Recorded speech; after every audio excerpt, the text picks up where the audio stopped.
அனைவருக்கும் வணக்கம். மகர ராசிக்காரர்களுக்கு கஷ்டத்தில் மூழ்கி இருக்கும் மகர ராசிக்காரர்களுக்கு மிகவும் வலுவாக இந்த வேளையில் ஜனவரி 18ஆம் தேதி முதல் சிங்கத்தை போல் கம்பீரமாக அனைத்து பிரச்சனைகளையும் எதிர்கொள்ளக்கூடிய சிறப்பான தருணமாக அமைவதற்கான யோகம் எந்தெந்த விஷயங்களில் நிறைவாக அமைய போகிறது என்பதை ஆராய்ந்து பார்க்கும் போது மகர ராசிக்காரர்களுக்கு ராசியின் அதிபதியான சனிக்கு பகை கிரகமாக இருக்கக்கூடிய செவ்வாய் இந்த வேளையில் மிகவும் வலுவாக வக்ரமும் நீச்சமும் பெற்று சஞ்சரிக்கிறார். இந்த நிலையில் அரிதாக நிகழக்கூடிய நிகழ்வாக அவர் பின்னோக்கி நகர்ந்து ரூணரோக சத்ருஸ்தானம் என்று சொல்லக்கூடிய யோகஸ்தானத்தில் அமர போகிறாருங்க. இந்த மாற்றம் உறுதியாக மகர ராசிக்காரர்களுக்கு மிக சிறப்பான அதிரடியான மாற்றத்தை ஏற்படுத்தி கொடுப்பதற்கான சாத்தியக்கூறுகளை உருவாக்கி கொடுக்க போகிறது என்பதை தெளிவாகவும் துல்லியமாகவும் திட்டவட்டமாகவும் உறுதிப்படுத்துகிறாருங்க. ஏனென்றால் பொதுவாகவே ராசியின் அதிபதியான சனிக்கு பகை கிரகமாக இருக்கக்கூடிய செவ்வாய் ராசியின் உச்ச அதிபதியாக பார்க்கப்படுகிறார். இது மட்டுமல்லாது செவ்வாயின் பார்வையில் ராசியின் அதிபதியான சனி சமகிரகமாக இருக்கிறார். எனவேதான் அவர் யோகஸ்தானமாகிய 6ஆம் இடத்தில் வக்ரகதியில் நுழைந்தாலும் அதற்கு பிறகு வக்ர நிவர்த்தி பெற்று பலம் வரக்கூடிய இந்த தருணத்தில் வளர்ச்சியில் மிக சிறப்பான நல்ல வாய்ப்புகளும் சந்தர்ப்பங்களும் மிகவும் சிறப்பாக அமைவதற்கான முதன்மையான யோகம் நிச்சயமாக மகர ராசிக்காரர்களுக்கு உண்டு. ஏனென்றால் பொதுவாகவே மகர ராசிக்காரர்களை பொறுத்த வரைக்கும் ராசியின் உச்ச அதிபதியாகவும் ராசிக்கு ராஜ யோகாதிபதியாகவும் திகழக்கூடியவர் தான் செவ்வாய். அப்படிப்பட்டவர் மனித வாழ்வில் அதிரடியாகவும் தடாலடியாகவும் பல்வேறு வகையான பணிகளையும் காரியங்களையும் சிறப்பாக செய்து முடிக்கக்கூடிய அளவிற்கு அதிரடியான வளர்ச்சியையும் முன்னேற்றத்தையும் அள்ளி கொடுக்கக்கூடிய சிறப்பான ஆற்றலை வெளிப்படுத்தக்கூடியவராக பார்க்கப்படுகிறாருங்க. அப்படிப்பட்டவர் பொதுவாகவே எந்த ஒரு காரியத்தை கையில் எடுத்தாலும் அதிரடியாகவும் தடாலடியாகவும் விரைவாகவும் செய்து முடிக்கக்கூடிய ஆற்றலை அள்ளி கொடுப்பார். அந்த வகையில் பார்க்கும்போது தற்போது மகர ராசிக்காரர்களுக்கு மிகவும் வலுவாக யோகஸ்தானமாகிய 6ஆம் இடத்தில் அமர்வதால் எதிர்பாராத பல நல்ல யோக வாய்ப்புகள் நிறைவாக உண்டு. என்றால் செவ்வாயை பொறுத்த வரைக்கும் பூமிக்காரகன், மங்களக்காரகன், உத்வேகக்காரகன், சகோதரக்காரகன் என பல பெயர்களில் அழைக்கப்படுகிறாருங்க. அவற்றிற்கு காரணம் இத்தனை துறைகளிலும் தன்னுடைய ஆளுமையையும் அதிகாரத்தையும் செலுத்தக்கூடிய ஆற்றல் பெற்றவராக பார்க்கப்படுகிறார். குறிப்பாக மனித வாழ்வில் திருமணம் போன்ற சுப நிகழ்வுகள் கைகூட வேண்டும் என்றால் செவ்வாயின் பங்களிப்பு இல்லாமல் அது சாத்தியமற்ற ஒன்று என்று சொல்லிவிட முடியும். அந்த வகையில் பார்க்கும்போது தற்போது யோகஸ்தானத்தில் வக்ரகதியில் நுழைந்தாலும் கூட பொதுவாகவே 3, 6 மற்றும் 11 ஆகிய இடங்களில் வலம் வருவது செவ்வாயின் அமைப்பு காரணமாக நிறைவான நன்மையை அள்ளி கொடுக்கக்கூடிய ஒரு அமைப்பாக பார்க்கப்படுகிறது. அதிலும் குறிப்பாக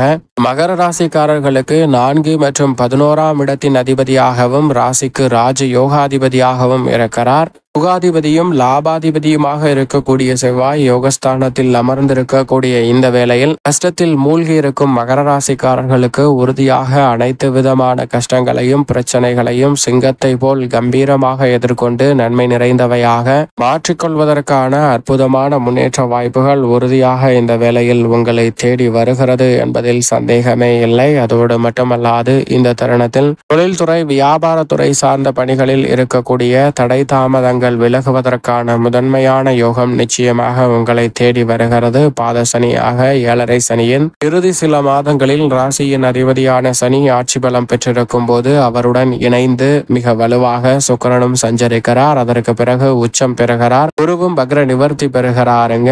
தைரியஸ்தானத்தில் ராகுவும் சுக பலன்களை அள்ளி கொடுக்கக்கூடிய வகையில் பாகியஸ்தானத்தில் கேதுவும் பலம் பெறுவது மகர ராசிக்காரர்களுக்கு அனைத்து விதமான காரிய தடைகளையும் முற்றிலுமாக விலகுகிறது. இப்படி செவ்வாய் மட்டுமல்ல பெருவாரியான கிரகநிலைகள் சாதகமாக வலம் வரக்கூடிய இந்த தருணத்தை சரியாக பயன்படுத்தி கொண்டால் கஷ்டத்தில் மூழ்கி இருக்கும் மகர ராசிக்காரர்கள் நிச்சயமாக அவற்றிலிருந்து வெளிவருவதோடு தங்களுடைய வாழ்வில் மிக சிறப்பான வளர்ச்சியையும் முன்னேற்றத்தையும் உறுதியாக பெற்றுக்கொள்ளக்கூடிய வகையில் பல சந்தர்ப்பங்கள் இனிமையாக அமைவதற்கான சாத்தியக்கூறுகள் நிறைவாக உங்களை தேடி வரும் என்பதில் துளியளவும் சந்தேகமே இல்லை என்பதை திட்டவட்டமாக உறுதிப்படுத்துகிறார். பாருங்க. எனவே இந்த தருணத்தை சரியாக பயன்படுத்திக் கொள்ளுங்கள். உத்தியோகம், தொழில் சார்ந்த பணிகளில் இந்த தருணத்தில் தனித்து செயல்படுவதை விட கூட்டு முயற்சியாக ஈடுபடும் போது அபரிவிதமான நன்மை உங்களை தேடி வருங்க. பங்குதாரர்கள், வாடிக்கையாளர்களின் ஒத்துழைப்பு தொழில் சார்ந்த பணிகளில் மிகவும் சாதகமாக அமைவதற்கான நல்ல யோகம் உறுதியாக மகர ராசிக்காரர்களுக்கு கிடைக்கிறது. அதோடு மட்டுமல்லாது மிகப்பெரிய அளவிலான காரிய தடைகள், சிக்கல்கள் இந்த தருணத்தில் விலகுங்க. நீங்கள் எதிர்பார்ப்பதை காட்டிலும் சக பணியாளர்கள், மேலதிகாரிகள், நிர்வாகத்தினர் என அனைவருடைய ஒத்துழைப்பும் உத்தியோகம் சார்ந்த பணிகளில் நல்ல மாற்றத்திற்கு அடித்தளமிடக்கூடிய வகையில் மகர ராசிக்காரர்களுக்கு அமைவதற்கான நல்ல வாய்ப்பையும் சந்தர்ப்பத்தையும் உறுதியாக ராசியின் உச்ச அதிபதியாக இருக்கக்கூடிய செவ்வாய் ஏற்படுத்தி கொடுக்க போகிறார். எனவே எதிர்பார்ப்பதை காட்டிலும் அதிரடியான மிக சிறப்பான மாறுதல் இந்த வேளையில் நிச்சயமாக உங்களை தேடி வருகிறது. அதோடு மட்டுமல்லாது செவ்வாயை பொறுத்த வரைக்கும் ராசிக்கு சகாயமானவராக தான் பார்க்கப்படுகிறார். எனவே நேர்மையாகவும் கடினமாகவும் உழைக்கக்கூடிய உங்களுக்கு தொழில் மற்றும் உத்தியோகம் சார்ந்த பணிகளில் இருக்கக்கூடிய தடைகள் முற்றிலுமாக உறுதியாக கட்டுக்குள் வருவதற்கான முதன்மையான யோகம் உண்டு. உங்களுக்கு எதிராக யார் சூழ்ச்சி செய்தாலும் அந்த சூழ்ச்சி வலையிலே அவர்கள் மாட்டிக்கொள்வார்கள். எனவே நீங்கள் எதிர்பார்க்கக்கூடிய அதிரடியான மாற்றம் உங்களை தேடி உறுதியாக வரும் என்பதில் சந்தேகமே இல்லை. எனவே மகர ராசிக்காரர்களுக்கு பல காரிய தடைகள் விலகி மிக சிறப்பான வளர்ச்சியும் முன்னேற்றமும் உறுதியாக சந்திப்பதற்கான நல்ல வாய்ப்பு இந்த தருணத்தில் உங்களை தேடி வரும் என்பதில் சந்தேகமே இல்லை. அதோடு மட்டுமல்லாது குடும்பம் சார்ந்த பணிகளில் குடும்பத்திற்கென நேரம் ஒதுக்க முடியவில்லையே என்று ஆதங்கப்பட்ட சூழலில் குடும்பத்துடன் நேரத்தை பொழுதை கழிக்கக்கூடிய வகையில் மிக சிறப்பான சந்தர்ப்பங்கள் அமைய போகின்றன. சுற்றுலா, ஆன்மீக சுற்றுலா மேற்கொள்ளக்கூடிய வகையில் மகர ராசிக்காரர்களுக்கு பல காரியங்கள் இந்த தருணத்தில் சிறப்பாக கைகூடுங்க. மிக பெரிய அளவிலான காரிய தடைகள், சிக்கல்கள் போன்றவை முற்றிலுமாக விலகுவதோடு முன்னேற்றத்திற்கு வழிவகை செய்யக்கூடிய வகையில் மிக சிறப்பான நல்ல வாய்ப்புகளும் சந்தர்ப்பங்களும் இந்த தருணத்தில் உங்களை தேடி வரும். குடும்பத்தில் பல்வேறு வகையான சுப காரியங்களில் ஏற்பட்ட தடைகள் இந்த தருணத்தில் விலகும். சுப காரியங்கள் தடையில்லாமல் கைகூடுவதற்கான முதன்மையான யோகம் மகர ராசிக்காரர்களுக்கு கிடைக்கிறது. முன்கோபத்தை தவிர்த்து குடும்ப உறுப்பினர்களிடம் அன்பையும் பாசத்தையும் வெளிப்படுத்துவதற்கான நல்ல யோகம் நிறைவாக கிடைக்கிறது. அதோடு மட்டுமல்லாது கலைத்துறை, அரசியல் துறை சார்ந்த பணிகளில் சுக்கிரனும் மிக விரைவில் உச்சம் பெற போகிறார். எனவே மகர ராசிக்காரர்களுக்கு கலைத்துறை மற்றும் அரசியல் துறை சார்ந்த பணிகளில் இரட்டிப்பான வளர்ச்சியும் நல்ல முன்னேற்றமும் இந்த தருணத்தில் உங்களை தேடி வரப்போகிறது. நம்பிக்கை அதிகரிக்கக்கூடிய வகையில் பல நிகழ்வுகள் மிகவும் சிறப்பாக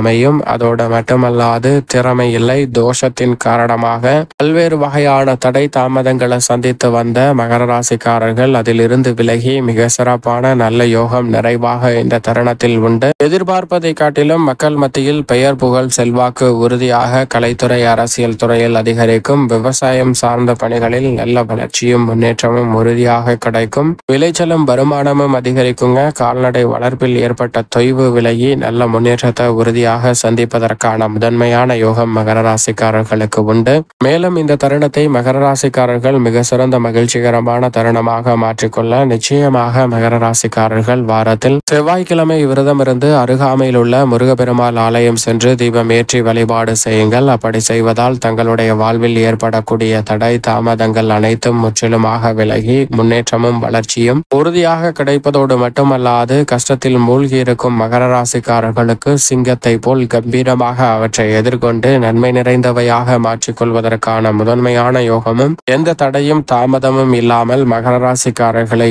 தேடி உறுதியாக வரும் என்பதில் சந்தேகமே இல்லை.